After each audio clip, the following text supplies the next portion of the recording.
It's easy to customize your refrigerator's temperatures to your personal preferences and cool and freeze it fast when you need to.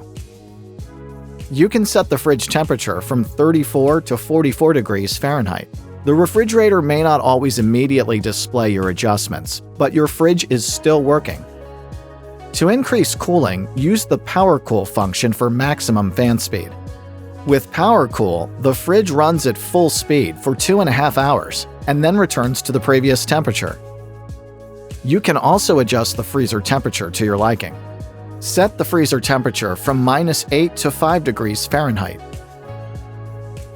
When you need to freeze fast, the Power Freeze function increases to maximum fan speed before returning to the previous temperature.